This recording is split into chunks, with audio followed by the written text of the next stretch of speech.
Hello ಗೆಳೆಯರೇ, ನಮ್ಮ ಲಾಯ್ಕ್ಸ್ ಪ್ರಸ್ತುತಪಡಿಸುತ್ತಿರುವ ಕನ್ನಡದಲ್ಲಿದ್ದ ಹಿಂದೂ ವಿಶ್ಲೇಷಣೆಗೆ ಸ್ವಾಗತ. ಇವತ್ತು ನಾವು ಆಗಸ್ಟ್ 9, 2022 ಹಿಂದೂ ವಿಶ್ಲೇಷಣೆಯನ್ನು ನೋಡಲಿದ್ದೇವೆ. ಇವತ್ತಿನ ಮೊದಲನೇ ಆರ್ಟಿಕಲ್ ಮ್ಯಾಕ್ರೋ ವೇರಿಯಬಲ್ ಪ್ರೊಜೆಕ್ಷನ್ಸ್ ಇನ್ ಅನ್ಸರ್ಟನ್ ಟೈಮ್ಸ್. ಈ ಒಂದು ಆರ್ಟಿಕಲನ್ನು ಸಿಲೆಬಸ್ಸಲ್ಲಿ ನೋಡೋದಾದರೆ GS ಪೇಪರ್ 3 ನಡಿನಲ್ಲಿ ಎಕನಾಮಿಗೆ ಸಂಬಂಧಪಟ್ಟಂತೆ ಎಕನಾಮಿಕ್ ಗ್ರೋತ್ ಆ್ಯಂಡ್ ಡೆವಲಪ್ಮೆಂಟಲ್ಲಿ ಕನೆಕ್ಟ್ ಮಾಡ್ಕೋಬೋದು. ಸೊ ಆರ್ಟಿಕಲ್ನ ಕೋರ್ ಇನ್ಫಾರ್ಮೇಷನ್ ಯಾವ ರೀತಿಯಾಗಿದೆ ಅಂತಂದರೆ, ಇಂಟರ್ನ್ಯಾಷನಲ್ ಫ್ಯಾಕ್ಟರ್ಸ್ಗಳು ಹಾಗೂ ಕೆಲವೊಂದಿಷ್ಟು ಫಾಲ್ಟ್ ಇರುವಂಥ ಡೇಟಾಗಳು ನಮ್ಮ ದೇಶದ ಎಕನಾಮಿಯನ್ನು ಯಾವ ರೀತಿಯಾಗಿ ಪ್ರೊಜೆಕ್ಟ್ ಮಾಡ್ತಾ ಇದೆ. ಸೊ ಯಾವ ರೀತಿಯಾದಂಥ ಡಿಸಿಷನ್ಸ್ಗಳನ್ನು ಇವತ್ತು ಪಾಲಿಸಿ ಮೇಕರ್ಸ್ ತಗೋತಾ ಇದ್ದಾರೆ, ಯಾವ ಆಧಾರದ ಮೇಲೆ ತಗೋತಾ ಇದ್ದಾರೆ ಅನ್ನೋದ್ರ ಬಗ್ಗೆ ಈ ಒಂದು ಆರ್ಟಿಕಲಲ್ಲಿ ನಾವು ನೋಡ್ಬೋದು. ಸೊ ಮೊದಲೇದಾಗಿ US ಫೆಡರಲ್ ಸಿಸ್ಟಮ್ ಇವಾಗ ಇಂಟ್ರೆಸ್ಟ್ ರೇಟನ್ನು ಹೆಚ್ಚು ಮಾಡಿದೆ ಅಂತಂದಾಗ ಅದು ಭಾರತದ ಮೇಲೆ ಇಂಪ್ಯಾಕ್ಟ್ ಆಗುತ್ತೆ. ನಮ್ಮಲ್ಲಿರ್ತಕ್ಕಂಥ ಮಾನಿಟರಿ ಪಾಲಿಸಿ ಕಮಿಟಿ ಯಾವ ರೀತಿಯಾದಂಥ ಡಿಸಿಷನ್ಸನ್ನು ತೆಗೆದುಕೊಳ್ಬೇಕು, ನಾವು ಸಹ ಇಂಟ್ರೆಸ್ಟ್ ರೇಟನ್ನು ಇನ್ಕ್ರೀಸ್ ಮಾಡುವಂಥದ್ದು. ಸೊ ಇದೊಂದು ಇಂಪ್ಯಾಕ್ಟನ್ನು ನಾವು ಫಸ್ಟ್ ಪ್ಯಾರಾಗ್ರಾಫಲ್ಲಿ ನೋಡ್ಬೋದು. ಮಾನಿಟರಿ ಪಾಲಿಸಿ ಕಮಿಟಿ ಇವಾಗ ಗ್ಲೋಬಲ್ ಲೆವೆಲಲ್ಲಿ ಆಗ್ತಕ್ಕಂಥ ಒಂದು ಫ್ಯಾಕ್ಟರ್ನ ಆಧಾರದ ಮೇಲೆ ಡಿಸಿಷನ್ಸನ್ನು ತೆಗೆದುಕೊಳ್ತಾ ಇದೆ. ಯಾಕೆ ಮಾನಿಟರಿ ಪಾಲಿಸಿ ಕಮಿಟಿ ಇವತ್ತು ಇಂಟ್ರೆಸ್ಟ್ ರೇಟನ್ನು ಹೈಕ್ ಮಾಡ್ತಾ ಇದೆ? ನಮ್ಮ ದೇಶದಲ್ಲಿರ್ತಕ್ಕಂಥ ಇನ್ವೆಸ್ಟರ್ಸನ್ನು ಇವಾಗ US ಗೌರ್ಮೆಂಟ್ ಅಟ್ರಾಕ್ಟ್ ಮಾಡಿದರೆ ಎಲ್ಲರೂ ಸಹ ಇನ್ವೆಸ್ಟ್ಮೆಂಟನ್ನು ತೆಗೆದುಕೊಳ್ತಾರೆ. ಇದರಿಂದ ಅವರು ಡಾಲರನ್ನ ಡಿಮ್ಯಾಂಡ್ ಮಾಡ್ತಾರೆ. ನಮ್ಮ ಮನಿ ಔಟ್ಫ್ಲೋ ಆಗುವಂಥ ಕಂಡೀಷನ್ಸನ್ನು ನೋಡ್ಬೋದು. ಸೊ ನಮ್ಮ ಡಾಲರ್ನೂ ಸಹ ಸ್ಕೇರ್ಸಿಟಿ ಆಗುವಂಥ ಸಿಚುವೇಶನ್ಸ್ ಇರುತ್ತೆ.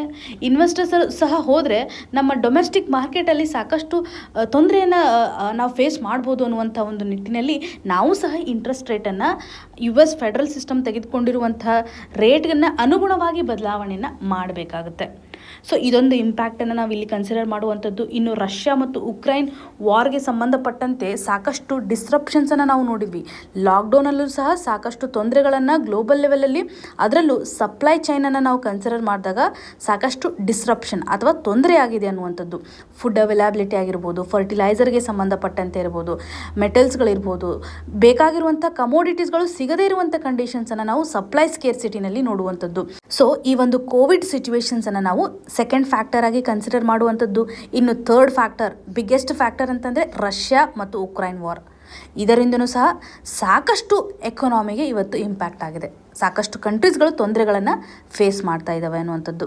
ಪ್ಯಾಂಡಮಿಕ್ ಇರ್ಬೋದು, ರಷ್ಯಾ ಮತ್ತು ಉಕ್ರೈನ್ನ ಕ್ರೈಸಿಸ್ ಇರ್ಬೋದು, ಹಾಗೂ US ಅಲ್ಲಿ ಆಗ್ತಾ ಇರುವಂಥ ಹೈ ಇನ್ಫ್ಲೇಷನ್ಗೆ ಅವ್ರು ತೆಗೆದುಕೊಳ್ತಕ್ಕಂಥ ಪಾಲಿಸೀಸ್, ಈ 3 ಪಾಯಿಂಟ್ಸ್ಗಳನ್ನು ನಾವು ಗ್ಲೋಬಲ್ ಲೆವೆಲಲ್ಲಿರ್ತಕ್ಕಂಥ ಫ್ಯಾಕ್ಟರ್ ಆಗಿ ಕನ್ಸಿಡರ್ ಮಾಡುವಂಥದ್ದು. ಇನ್ನು ಸೆಕೆಂಡ್ ಕಂಡೀಷನಲ್ಲಿ ಪಾಲಿಸಿಯನ್ನು ನಾವು ತೆಗೆದುಕೊಳ್ಳುವಾಗ ಕೆಲವೊಂದಿಷ್ಟು ಡೇಟಾವನ್ನು ಕನ್ಸಿಡರ್ ಮಾಡ್ತೀವಿ. ಸೊ ಡೇಟಾವನ್ನು ಕನ್ಸಿಡರ್ ಮಾಡೋದ್ರ ಮುಖಾಂತರ ಇವತ್ತು ಮಾನಿಟರಿ ಪಾಲಿಸಿ ಕಮಿಟಿ ಡಿಸಿಷನ್ಸ್ಗಳನ್ನು ತೆಗೆದುಕೊಳ್ಳುತ್ತೆ ಅಥವಾ ಪಾಲಿಸೀಸನ್ನು ತರ್ತಾರೆ. ಈ ಒಂದು ಸಂದರ್ಭದಲ್ಲಿ ಡೇಟಾನಲ್ಲಿ ಕೊರತೆ ಇದ್ದರೆ, ಡೇಟಾನಲ್ಲಿ ಡೆಫಿಷಿಯನ್ಸಿ ಇತ್ತಂದರೆ ಪಾಲಿಸಿ ಮೇಕರ್ಸ್ಗಳು ತೆಗೆದುಕೊಳ್ತಕ್ಕಂಥ ಡಿಸಿಷನ್ನು ನಮ್ಮ ಎಕಾನಮಿಗೆ ಬೇಕಾಗಿರುವಂಥ ಒಂದು ಡಿಮ್ಯಾಂಡನ್ನು ಫುಲ್ಫಿಲ್ ಮಾಡಲಿಕ್ಕೆ ಆಗೋದಿಲ್ಲ. ಇವಾಗ ನಾವು ಎಕಾನಮಿಕ್ ಗ್ರೋತನ್ನು ಹೇಳುವಾಗ ಅಥವಾ ನಮ್ಮ ಎಕಾನಮಿಕ್ ಗ್ರೋತ್ ಯಾವ ರೀತಿಯಾಗಿದೆ ಅಂತ ಹೇಳಿದಾಗ ಹಲವಾರು ಸೆಕ್ಟರ್ಸ್ಗಳ ಒಂದು ಡೇಟಾನ ಆಧಾರದ ಮೇಲೆ ಹೇಳ್ತೀವಿ. ನಮ್ಮ ಎಕಾನಮಿ ಗ್ರೋತ್ ರೇಟ್ ಯಾವ ರೀತಿಯಾಗಿದೆ ಅಂತ ಕ್ಯಾಲ್ಕುಲೇಟ್ ಮಾಡುವಾಗ ಕೆಲವೊಂದಿಷ್ಟು GDPಯನ್ನು ನಾವು ಕ್ಯಾಲ್ಕುಲೇಟ್ ಮಾಡ್ತೀವಿ. ಕ್ವಾರ್ಟರ್ಲಿ ಬೇಸಿಸ್ GDP ಡೇಟಾವನ್ನು ನಾವು ನೋಡಿದಾಗ ಸಫಿಷಿಯೆಂಟಾಗಿ ನಾವು ಅಲ್ಲಿ ಕನ್ಸಿಡರ್ ಮಾಡಲಿಕ್ಕೆ ಆಗಲ್ಲ. ಯಾಕೆಂದರೆ ಕ್ವಾರ್ಟರ್ಲಿ ಬೇಸಿಸಲ್ಲಿ ಲಿಟಲ್ ಡೇಟಾ ಇರುತ್ತೆ ಅನ್ನುವಂಥದ್ದು. ಫಸ್ಟ್ ಆಫ್ ಆಲ್ ನಾವು ಡೇಟಾವನ್ನು ಮೇಂಟೈನ್ ಮಾಡುವಾಗ ಅಗ್ರಿಕಲ್ಚರ್ ಸೆಕ್ಟರಲ್ಲಿ ನಾವು ಪ್ರಾಪರ್ ಆಗಿರುವಂಥ ಒಂದು ಡೇಟಾವನ್ನು ಹೊಂದಿದ್ದೀವಿ. ಆದರೆ ಅನ್ಆರ್ಗನೈಸ್ಡ್ ಸೆಕ್ಟರಲ್ಲಿ ಪ್ರಾಪರ್ ಆಗಿರುವಂಥ ಡೇಟಾ ಅವೈಲೇಬಲ್ ಇಲ್ಲ. ಈವನ್ ಆರ್ಗನೈಸ್ಡ್ ಸೆಕ್ಟರಲ್ಲಿ ನಾವು ನೋಡಿದಾಗ ಲಿಮಿಟೆಡ್ ಆಗಿರುವಂಥ ಡೇಟಾ ಅವೈಲೇಬಲ್ ಇದೆ. ಇದೊಂದು ಪಾಯಿಂಟನ್ನು ಇಲ್ಲಿ ಎಂಫಸೈಸ್ ಮಾಡಿದ್ದಾರೆ. ಜೊತೆಗೆ ನಮ್ಮ ಡೇಟಾ ಎಷ್ಟು ಅಕ್ಯುರೇಟ್ ಆಗಿದೆ ಅನ್ನುವಂಥ ಒಂದು ಜಸ್ಟಿಫಿಕೇಷನನ್ನು ಕೊಡುವಾಗ ಲಾಸ್ಟ್ ಇಯರ್ ಯಾವ ರೀತಿಯಾದಂಥ ಡೇಟಾ ಇತ್ತಲ್ಲ, ಆ ಒಂದು ಡೇಟಾವನ್ನು ನಾವು ಕಂಟಿನ್ಯೂ ಮಾಡುವಂಥದ್ದು. ಸೊ ಪ್ರೆಡಿಕ್ಷನ್ನ ಆಧಾರದ ಮೇಲೆ ಕೇವಲ ಪ್ರಾಕ್ಸಿಯ ಮುಖಾಂತರ ಲಾಸ್ಟ್ ಇಯರ್ ಇರುವಂಥ ಗ್ರೋತು ಇವಾಗ ಇಷ್ಟು ಕಾಣ್ಬೋದು ಮತ್ತು ಮುಂದೆ ಈ ರೀತಿಯಾದಂಥ ಪ್ರೆಡಿಕ್ಷನ್ ಇದೆ ಅನ್ನುವಂಥದ್ದನ್ನು ನಾವು ನೋಡ್ಬೋದು. ಸೊ ಈ ಪ್ಯಾಂಡಮಿಕ್ ಸಿಚುವೇಷನಲ್ಲಿ ಮತ್ತು ಈ ರಿವೈವಲ್ ಆಗ್ತಕ್ಕಂಥ ಎಕನಾಮಿಕ್ ಕಂಡೀಷನ್ಸಲ್ಲಿ ಸಾಕಷ್ಟು ವೇರಿಯೇಷನ್ಸ್ ಇರೋದನ್ನು ನಾವು ಇಲ್ಲಿ ನೋಡ್ಬೋದು. ಹಾಗಾಗಿ ಗ್ಲೋಬಲ್ ಲೆವೆಲಲ್ಲಿ ನಮ್ಮ ಒಂದು ಎಕನಾಮಿಕ್ ಕಂಡೀಷನ್ನು ಅಥವಾ ನಮ್ಮ ಎಕನಾಮಿಕ್ ಗ್ರೋತ್ ಪ್ರೊಜೆಕ್ಟ್ ಆಗ್ತಾ ಇರುವಂಥದ್ದು ರಾಂಗ್ ಆಗಿದೆ ಅನ್ನುವಂಥದ್ದು, ಡೇಟಾ ಪ್ರಾಪರ್ ಆಗಿಲ್ಲ ಅನ್ನುವಂಥದ್ದನ್ನು ಇಲ್ಲಿ ಹೇಳಲಿಕ್ಕೆ ಟ್ರೈ ಮಾಡಿದ್ದಾರೆ. ಇನ್ನು ಅನ್ಆರ್ಗನೈಸ್ಡ್ ಸೆಕ್ಟರನ್ನು ನಾವು ನೋಡಿದಾಗ 94% ವರ್ಕ್ ಫೋರ್ಸು ನಾವು ಅನ್ಆರ್ಗನೈಸ್ಡ್ ಸೆಕ್ಟರಲ್ಲಿ ನಾವು ನೋಡ್ತಾ ಇದ್ದೀವಿ. ಪ್ಯಾಂಡಮಿಕ್ನ ಸಂದರ್ಭದಲ್ಲಿ ಈ ಒಂದು ಸೆಕ್ಷನ್ಗೆ ಹೆಚ್ಚು ಇಂಪ್ಯಾಕ್ಟ್ ಆಗಿರೋದನ್ನು ನೋಡ್ಬೋದು.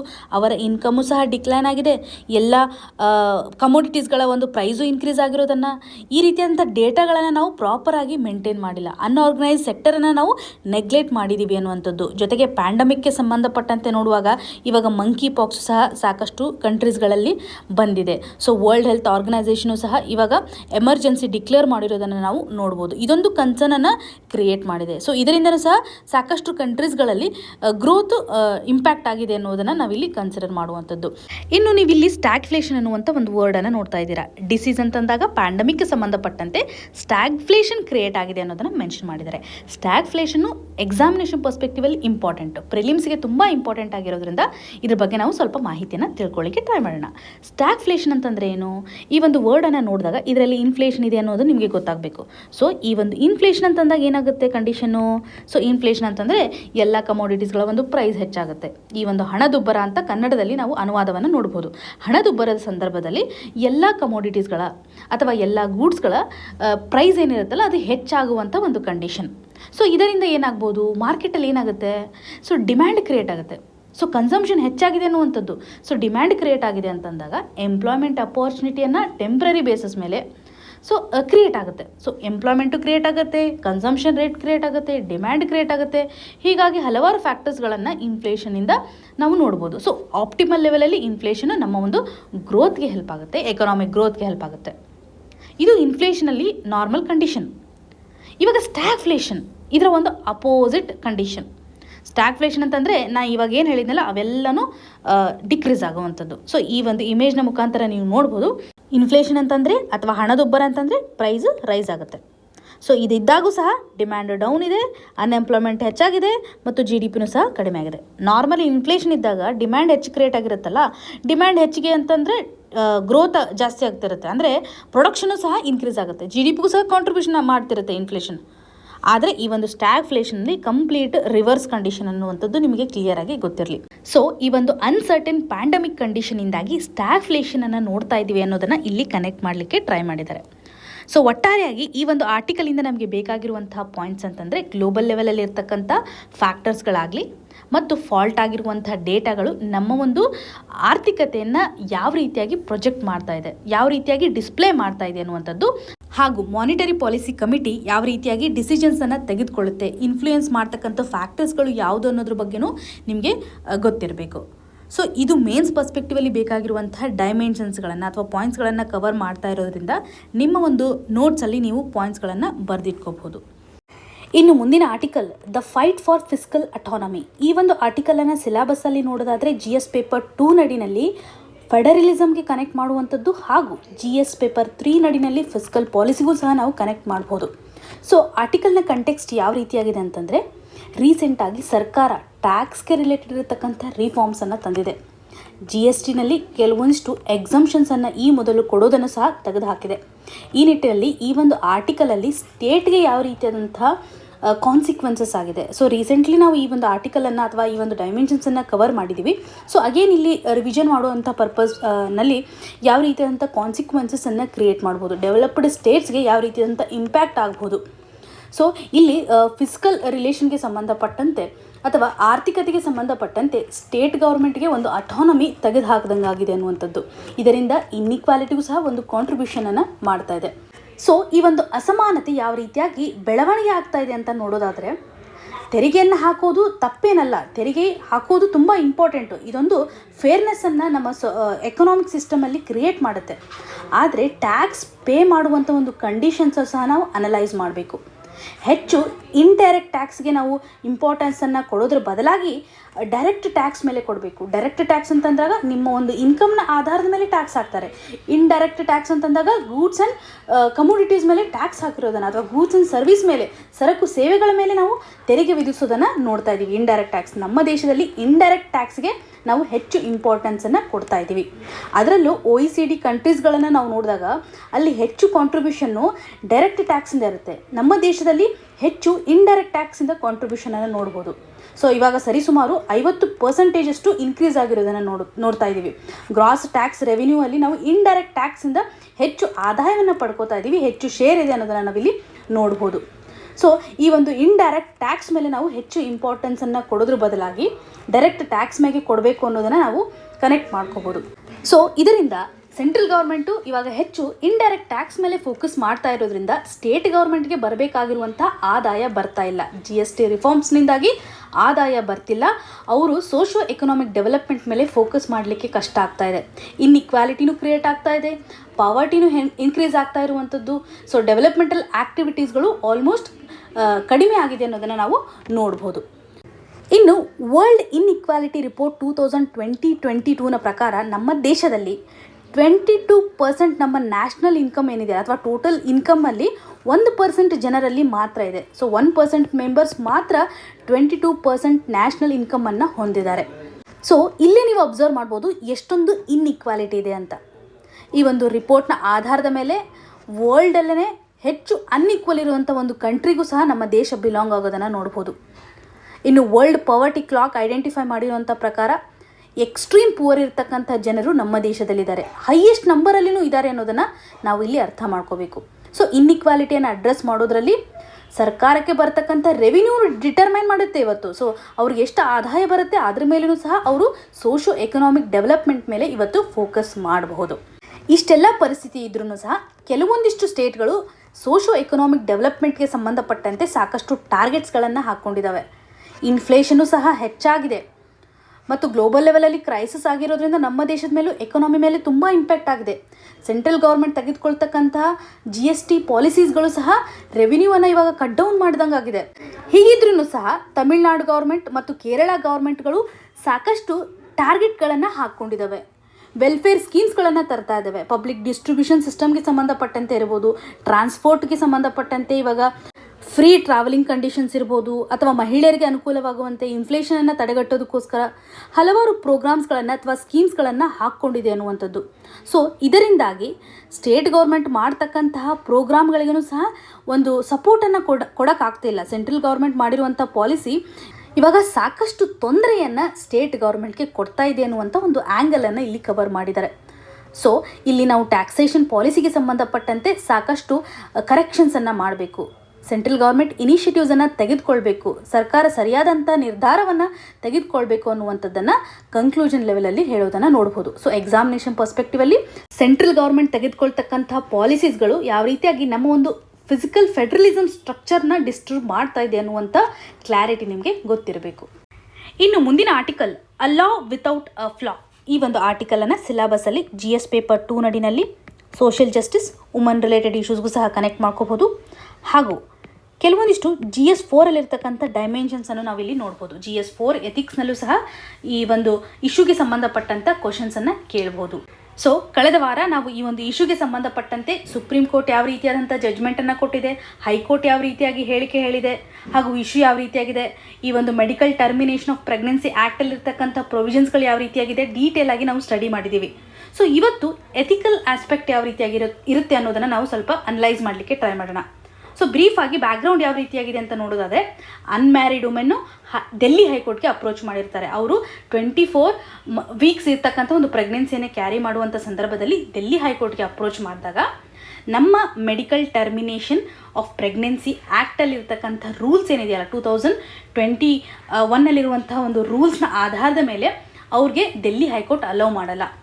ಸೊ ಡೆಲ್ಲಿ ಹೈಕೋರ್ಟ್ನ ಒಂದು ಕನ್ಸರ್ನ್ ಯಾವ ರೀತಿಯಾಗಿರುತ್ತೆ ಅಂತಂದರೆ, ಒಂದು ಮೊರಾಲಿಟಿ ಆಧಾರದ ಮೇಲೆ ನಾವು ಥಿಂಕ್ ಮಾಡಬೇಕಾಗುತ್ತೆ ಮತ್ತು ಲೀಗಲ್ ಪ್ರೊಸೀಜರ್ ಯಾವ ರೀತಿಯಾಗಿರುತ್ತೆ ಅಂತ ಥಿಂಕ್ ಮಾಡಬೇಕಾಗುತ್ತೆ. ಈ ಒಂದು ಜಡ್ಜ್ಮೆಂಟನ್ನು ಕೊಟ್ಟಾಗ ಡೆಲ್ಲಿ ಹೈಕೋರ್ಟ್ನ 2 ಕನ್ಸರ್ನ್ ಅಂತಂದರೆ ಲೀಗಲ್ ಪ್ರೊಸೆಸಲ್ಲಿ ಅವರು ಕರೆಕ್ಟಾಗಿದ್ದಾರೆ. ಯಾಕೆಂದರೆ ನಮ್ಮ ಈ ಒಂದು MTP ಅಲ್ಲಿರ್ತಕ್ಕಂಥ ರೂಲ್ಸ್ ಏನು ಹೇಳುತ್ತೆ ಅಂತಂದರೆ, 7 ರೂಲ್ಸನ್ನು ಏನು ನೋಡಿದ್ವಲ್ಲ ನಾವು 24 ವೀಕ್ಸ್ ಆದಮೇಲೆ 7 ರೂಲ್ಸಲ್ಲಿ ಒಂದು ಕೆಟಗರಿನಲ್ಲಿ ಬಿಲಾಂಗ್ ಆದರೆ ಮಾತ್ರ ಅದರಲ್ಲೂ ರಿಜಿಸ್ಟರ್ಡ್ ಮೆಡಿಕಲ್ ಪ್ರಾಕ್ಟಿಷನರ್ ಅವರ ಒಂದು ಕನ್ಸರ್ನ್ನ ಆಧಾರದ ಮೇಲೆ ಕಂಡೀಷನ್ಸನ್ನು ನೋಡಿಕೊಂಡು ಅಲೌ ಮಾಡ್ತಾರೆ. 24 ವೀಕ್ಸ್ ಬಂದಾಗ ಕಂಪಲ್ಸರಿ ಅವರು ಆ ಒಂದು 7 ಕೆಟಗರೀಸಲ್ಲಿ ಯಾವುದಾದ್ರೂ ಒಂದು ಕೆಟಗರಿಗೆ ಬಿಲಾಂಗ್ ಆಗಬೇಕು. ಇವಾಗಿರ್ತಕ್ಕಂಥ ಕೇಸಲ್ಲಿ ಅನ್ಮ್ಯಾರಿಡ್ ವುಮೆನ್ನು ಅವರ ಒಂದು ಪಾರ್ಟ್ನರು ರಿಜೆಕ್ಟ್ ಮಾಡಿರುವಂಥ ಒಂದು ಕಂಡೀಷನಲ್ಲಿ ಅಪ್ರೋಚ್ ಮಾಡಿದ್ದಾರೆ ಅಬಾರ್ಷನ್ಗೋಸ್ಕರ. ಸೊ ಇದು ಲೀಗಲ್ ಪ್ರೊಸೆಸಲ್ಲಿ ಡೆಲ್ಲಿ ಹೈಕೋರ್ಟ್ ಕೊಟ್ಟಿರುವಂಥ ಒಂದು ಜಡ್ಜ್ಮೆಂಟ್ ಸರಿಯಾಗಿದೆ. ಇನ್ನು ಮೊರಾಲಿಟಿ ಸ್ಟ್ಯಾಂಡಲ್ಲಿ ನಾವು ನೋಡಿದಾಗ ನಿಮ್ಮಲ್ಲಿರ್ತಕ್ಕಂಥ ವ್ಯಾಲ್ಯೂಸ್ನ ಆಧಾರದ ಮೇಲೆ ನೀವು ಡಿಸಿಷನನ್ನು ತೆಗೆದುಕೊಳ್ತೀರಿ. ಒಂದು ಸಿಚುವೇಷನಲ್ಲಿ ಯಾವುದು ಸರಿ ಯಾವುದು ತಪ್ಪು ಅಥವಾ ನಿಮ್ಮ ಆ್ಯಕ್ಷನ್ನು ನಿಮ್ಮಲ್ಲಿರ್ತಕ್ಕಂಥ ವ್ಯಾಲ್ಯೂ ಮೇಲೆ ಡಿಪೆಂಡ್ ಆಗಿರುತ್ತಲ್ಲ, ಅದು ಮೊರಾಲಿಟಿಯನ್ನು ಡಿಸೈಡ್ ಮಾಡುತ್ತೆ. ಎಥಿಕಲ್ ಅಂದಾಗ ಸೊಸೈಟಿ ಡಿಸೈಡ್ ಮಾಡಿರುತ್ತೆ ನೀವು ಕರೆಕ್ಟಾ ಅಥವಾ ರಾಂಗಾ ಅನ್ನುವಂಥದ್ದು. ಈ ಒಂದು ಕೇಸ್ಗೆ ಸಂಬಂಧಪಟ್ಟಂತೆ ಅಥವಾ ಇಶ್ಯೂಗೆ ಸಂಬಂಧಪಟ್ಟಂತೆ ನಾವು ನೋಡಿದಾಗ ಮೊರಾಲಿಟಿ ಆಧಾರದ ಮೇಲೂ ಇದು ಸರಿಯಾಗಿದೆ. ಯಾಕೆಂದರೆ ಡೆಲ್ಲಿ ಜಡ್ಜಸ್ಗಳು ಪ್ರಾಮಿಸ್ ಮಾಡಿರೋ ಪ್ರಕಾರ ಈ ಒಂದು ಪ್ರೆಗ್ನೆನ್ಸಿಗೆ ಸಂಬಂಧಪಟ್ಟಂಥ ಎಲ್ಲ ಎಕ್ಸ್ಪೆಂಡಿಚರನ್ನು ತಾವೇ ತೆಗೆದುಕೊಳ್ತೀವಿ ಅನ್ನುವಂಥದ್ದನ್ನು ಹೇಳಿದ್ದಾರೆ. ಅಂದರೆ ತಮ್ಮ ಒಂದು ಸಹಾಯವನ್ನು ಇಲ್ಲಿ ಅವರು ತೋರಿಸಿದ್ದಾರೆ. ಮೊರಲಿ ಅವರು ಕರೆಕ್ಟಾಗಿದ್ದಾರೆ ಅನ್ನುವಂಥದ್ದು. ಸೊ ಈ ನಿಟ್ಟಿನಲ್ಲಿ ಡೆಲ್ಲಿ ಹೈಕೋರ್ಟ್ ತೆಗೆದುಕೊಂಡಿರುವಂಥ ಒಂದು ಡಿಸಿಷನ್ನು ಮಾರಲಿ ಕರೆಕ್ಟ್ ಆಗಿದೆ, ಲೀಗಲಿನೂ ಸಹ ಕರೆಕ್ಟ್ ಆಗಿದೆ ಅನ್ನುವಂಥ ಕ್ಲಾರಿಟಿ ನಿಮಗೆ ಇರಬೇಕು. ಇನ್ನು ಎಥಿಕಲ್ ಕನ್ಸರ್ನಲ್ಲಿ ನಾವು ನೋಡಿದಾಗ ಸೊಸೈಟಿ ಡಿಸೈಡ್ ಮಾಡುತ್ತಲ್ಲ, ಇದೊಂದು ಡಿಸ್ಪ್ಯೂಟೆಡ್ ಆಗಿದೆ ಅನ್ನೋದು ಇರಲಿ. ಇದೊಂದು ಕ್ವಶನ್ ಮಾರ್ಕ್ ಇದೆ. ಇನ್ನೂ ಇದ್ರ ಬಗ್ಗೆ ನಮಗೆ ಕ್ಲಾರಿಟಿ ಇಲ್ಲ. ಮೊರಾಲಿಟಿ ವೈಸ್ ಮತ್ತು ಲೀಗಲ್ ವೈಸು ಹೈಕೋರ್ಟ್ ತೆಗೆದುಕೊಂಡಿರುವಂಥ ಡಿಸಿಷನ್ನು ಸರಿಯಾಗಿದೆ ಅನ್ನೋದು ನಿಮಗೆ ಕ್ಲಿಯರ್ ಆಗಿ ಗೊತ್ತಿರಬೇಕು. ಇನ್ನು ಮುಂದಿನ ಆರ್ಟಿಕಲ್ ನ್ಯೂ ಹೋಪ್ಸ್. ಈ ಒಂದು ಆರ್ಟಿಕಲನ್ನು ಸಿಲೆಬಸ್ಸಲ್ಲಿ ನೋಡೋದಾದರೆ GS ಪೇಪರ್ 2 ನಡಿನಲ್ಲಿ ಪಾಲಿಟಿನಲ್ಲಿ ನಾವು ಕನೆಕ್ಟ್ ಮಾಡ್ಕೋಬೋದು. ಸೊ ಆರ್ಟಿಕಲ್ನ ಕಂಟೆಕ್ಸ್ಟ್ ಯಾವ ರೀತಿಯಾಗಿದೆ? ರೀಸೆಂಟಾಗಿ ವೈಸ್ ಪ್ರೆಸಿಡೆಂಟ್ ಅವರು ಎಲೆಕ್ಟ್ ಆಗಿದ್ದಾರೆ, ಜಗದೀಪ್ ಧನ್ಕರ್, ನಿಮಗೆಲ್ಲ ಗೊತ್ತಿದೆ. ಆಗಸ್ಟ್ 7th ಅನಲೈಸಸಲ್ಲಿ ಕಂಪ್ಲೀಟ್ ಆಗಿ ವೈಸ್ ಪ್ರೆಸಿಡೆಂಟ್ ಅವರ ಎಲೆಕ್ಷನ್ ಯಾವ ರೀತಿಯಾಗಿ ನಡೆಯುತ್ತೆ, ನಮ್ಮ ಸಂವಿಧಾನದಲ್ಲಿ ಏನೇನು ಪ್ರವಿಧಾನಗಳನ್ನು ನಾವು ಎಕ್ಸಾಮಿನೇಷನ್ ಪರ್ಸ್ಪೆಕ್ಟಿವಲ್ಲಿ ಸ್ಟಡಿ ಮಾಡಬೇಕು ಅಂತ ಕಂಪ್ಲೀಟ್ ಆಗಿ ಡಿಸ್ಕಸ್ ಮಾಡಲಾಗಿದೆ. ನೀವು ಅದನ್ನು ಒಂದು ಸರ್ತಿ ರಿವಿಷನ್ ಮಾಡ್ಬೋದು. ನೋಡಿಲ್ಲ ಅಂತಂದರೆ ಆ ಒಂದು ವಿಡಿಯೋನ ನೋಡಿ. ಇನ್ನು ಈ ಒಂದು ಆರ್ಟಿಕಲಲ್ಲಿ ಯಾವುದೇ ರೀತಿಯಾದಂಥ ಅಪ್ಡೇಷನ್ಸ್ ಇಲ್ಲ. ಯಾವ ರೀತಿಯಾಗಿ ಅವರು ಎಲೆಕ್ಟ್ ಆಗಿದ್ದಾರೆ, ಇವಾಗ ಅಪೋಸಿಷನ್ ಪಾರ್ಟಿ ಮತ್ತು ಎಕ್ಸಿಕ್ಯೂಟಿವನ್ನು ಅವರು ಬ್ಯಾಲೆನ್ಸ್ ಮಾಡುವಂಥ ಒಂದು ಫಂಕ್ಷನರೀಸನ್ನು ಹೊಂದಿದ್ದಾರೆ ಅಂತ ವೈಸ್ ಪ್ರೆಸಿಡೆಂಟ್ ಅವರು ಇವತ್ತು ನಮ್ಮ ಒಂದು ಪಾರ್ಲಿಮೆಂಟರಿ ಡೆಮೋಕ್ರಸಿಯನ್ನು ಎತ್ತಿ ಹಿಡಿಬೇಕು ಅನ್ನೋದ್ರ ಬಗ್ಗೆ ಅವರು ಯಾವ ರೀತಿಯಾಗಿ ಅಕೌಂಟೇಬಲ್ ಇರಬೇಕು ಅನ್ನುವಂಥ ಕೆಲವೊಂದಿಷ್ಟು ಪಾಯಿಂಟ್ಸನ್ನು ಕೊಟ್ಟಿದ್ದಾರೆ. ಸೊ ಈ ಒಂದು ಆರ್ಟಿಕಲನ್ನು ನಾವು ಸ್ಕಿಪ್ ಮಾಡ್ಬೋದು. ಕಳೆದ ಸಂಚಿಕೆಯಲ್ಲಿ ಒಬ್ಬ ವಿದ್ಯಾರ್ಥಿ ಇವಾಗ ಎಲೆಕ್ಟ್ ಆಗಿರುವಂಥ ಉಪರಾಷ್ಟ್ರಪತಿಗಳು 16ನೇ ಉಪರಾಷ್ಟ್ರಪತಿಗಳ ಅಥವಾ 14ನೇ ಉಪರಾಷ್ಟ್ರಪತಿಗಳ ಅನ್ನುವಂಥ ಒಂದು ಡೌಟನ್ನು ರೇಸ್ ಮಾಡಿದರು. ಸೊ ಇವಾಗ ಎಲೆಕ್ಟ್ ಆಗಿರ್ತಕ್ಕಂಥ ಉಪರಾಷ್ಟ್ರಪತಿಗಳು ಜಗದೀಪ್ ಧನ್ಕರ್ ಅವರು 14ನೇ ಉಪರಾಷ್ಟ್ರಪತಿಗಳು. ಆದರೆ ಉಪರಾಷ್ಟ್ರಪತಿಗಳ ಒಂದು ಪದವಿಗೆ 16ನೇ ಎಲೆಕ್ಷನ್ ನಡೆದಿದೆ. ಸೊ ಯಾಕೆಂದರೆ ಈ ಒಂದು ಇಮೇಜನ್ನು ನೀವು ನೋಡಿದಾಗ ಸರ್ವಪಲ್ಲಿ ರಾಧಾಕೃಷ್ಣನ್ ಅವರು 2 ಸರ್ತಿ ಎಲೆಕ್ಟ್ ಆಗಿದ್ದಾರೆ ಮತ್ತು ಮೊಹಮ್ಮದ್ ಹಮೀದ್ ಅನ್ಸಾರಿ ಅವರು 2 ಸರ್ತಿ ಎಲೆಕ್ಟ್ ಆಗಿದ್ದಾರೆ. ಹಾಗಾಗಿ ಜಗದೀಪ್ ಧನ್ಕರ್ ಅವರು 14ನೇ ಉಪರಾಷ್ಟ್ರಪತಿಗಳು. ಇವತ್ತಿನ question of the day section ಅಡಿನಲ್ಲಿ ಮಾನಿಟರಿ ಪಾಲಿಸಿಗೆ ಸಂಬಂಧಪಟ್ಟಂತೆ ಕ್ವಶನನ್ನು ಕೇಳಲಾಗಿದೆ. ಇದಕ್ಕೆ ಸರಿಯಾದ ಉತ್ತರವನ್ನು ಕಮೆಂಟ್ ಸೆಕ್ಷನಲ್ಲಿ ಮೆನ್ಷನ್ ಮಾಡಿ. ಇನ್ನು ಆಗಸ್ಟ್ 7th ಅನಾಲೈಸಸಲ್ಲಿ ಕೇಳಿರುವಂಥ ಕ್ವಶನ್ ಯಾವ ರೀತಿಯಾಗಿದೆ, ಉಪರಾಷ್ಟ್ರಪತಿಗಳನ್ನು ರಿಮೂವ್ ಮಾಡಲು ರೆಸೊಲ್ಯೂಷನ್ಸನ್ನು ಎಲ್ಲಿ ಮೂವ್ ಮಾಡ್ತಾರೆ ಅನ್ನುವಂಥದ್ದು. ಸೊ ಲೋಕಸಭಾ ಅಲೋನ್ ಅನ್ನುವಂಥ ಆಪ್ಷನ್ ರಾಂಗ್ ಆಗುತ್ತೆ, ಜಾಯಿಂಟ್ ಸಿಟ್ಟಿಂಗು ರಾಂಗ್ ಆಗುತ್ತೆ. ಇನ್ನು ಐದರ್ ಹೌಸ್ ಆಫ್ ದ ಪಾರ್ಲಿಮೆಂಟ್ ಇಲ್ಲ, ಯಾಕೆಂದರೆ ಇದು ರಾಜ್ಯಸಭೆಯಲ್ಲಿ ಇರ್ತಕ್ಕಂಥ ಸ್ಪೆಷಲ್ ಪವರ್ ಇರೋದ್ರಿಂದ ರಾಜ್ಯಸಭಾ ಅನ್ನೋದನ್ನು ನಾವು ಅವತ್ತು ಡಿಸ್ಕಸ್ ಮಾಡಿದ್ವಿ. ಇದ್ರ ಮೇಲೆ ನೀವು ಆನ್ಸರನ್ನು ಮಾಡ್ಬೋದು. ಸೊ ರಾಜ್ಯಸಭಾದಲ್ಲಿ ಆರ್ಟಿಕಲ್ 67 ಅಡಿನಲ್ಲಿ ನಾವು ವೈಸ್ ಪ್ರೆಸಿಡೆಂಟನ್ನು ಯಾವ ರೀತಿಯಾಗಿ ರಿಮೂವ್ ಮಾಡ್ತಾರೆ ಅನ್ನೋದನ್ನು ನೋಡ್ತೀವಿ. ರಾಜ್ಯಸಭೆಯಲ್ಲಿ ಒಂದು ಎಫೆಕ್ಟಿವ್ ಮೆಜಾರಿಟಿಯ ಆಧಾರದ ಮೇಲೆ ಹಾಗೂ ಈ ಒಂದು ರೆಸೊಲ್ಯೂಷನ್ಸನ್ನು ಮೂವ್ ಮಾಡಿದಾದಮೇಲೆ ಲೋಕಸಭಾ ಸಿಂಪಲ್ ಮೆಜಾರಿಟಿಯಿಂದ ಅಗ್ರಿ ಮಾಡುತ್ತೆ. ಸೊ ಅಲ್ಲಿ ಪಾಸ್ ಮಾಡ್ತಾರೆ ಅನ್ನುವಂಥದ್ದಲ್ಲ, ಅಗ್ರಿ ಮಾಡ್ತಾರೆ ಅನ್ನುವಂಥ ಒಂದು ವರ್ಡನ್ನು ಯೂಸ್ ಮಾಡ್ತಾರೆ. ಮೂವ್ ಮಾಡೋದೇನಿದ್ರು ಈ ರೆಸೊಲ್ಯೂಷನನ್ನು ರಾಜ್ಯಸಭೆಯಲ್ಲಿ ಅನ್ನುವಂಥ ಕ್ಲಾರಿಟಿ ನಿಮಗೆ ಗೊತ್ತಿರಬೇಕು. ಪಾಲಿಟಿ ಸೆಕ್ಷನಲ್ಲಿ 12ರಿಂದ 15 ಕ್ವಶನ್ಸನ್ನು ನಾವು ಪ್ರತಿ ವರ್ಷ ಎಕ್ಸ್ಪೆಕ್ಟ್ ಮಾಡ್ಬೋದು. ಹಾಗಾಗಿ ಪಾಲಿಟಿ ಪೋರ್ಷನನ್ನು ನಾವು ಮಿಸ್ ಮಾಡುವಂತಿಲ್ಲ. ಇದನ್ನು ಕೋರ್ ಸಬ್ಜೆಕ್ಟ್ ಆಗಿ ನಾವು ರಿವಿಷನ್ ಮಾಡೋದ್ರಿಂದ ನಮಗೆ ಎಕ್ಸಾಮಿನೇಷನಲ್ಲಿ ಪಕ್ಕಾ ಹೆಲ್ಪ್ ಆಗೇ ಆಗುತ್ತೆ. ಇವತ್ತು ಡಿಸ್ಕಸ್ ಮಾಡಿರುವಂತಹ ಎಲ್ಲ ಆರ್ಟಿಕಲ್ಸ್ಗಳು ನಿಮಗೆ ನೀಟಾಗಿ ಅರ್ಥ ಆಗಿದೆ ಅಂತ ಭಾವಿಸ್ತಾ ಇದ್ದೀನಿ. ನಿಮ್ಗೆ ಏನೇ ಕನ್ಸರ್ನ್ ಇದ್ದರೂ ಸಹ ಕಮೆಂಟ್ ಸೆಕ್ಷನಲ್ಲಿ ಮೆನ್ಷನ್ ಮಾಡಿ ಅಂತ ಹೇಳ್ತಾ ಆಲ್ ದ ವೆರಿ ಬೆಸ್ಟ್. ಧನ್ಯವಾದಗಳು.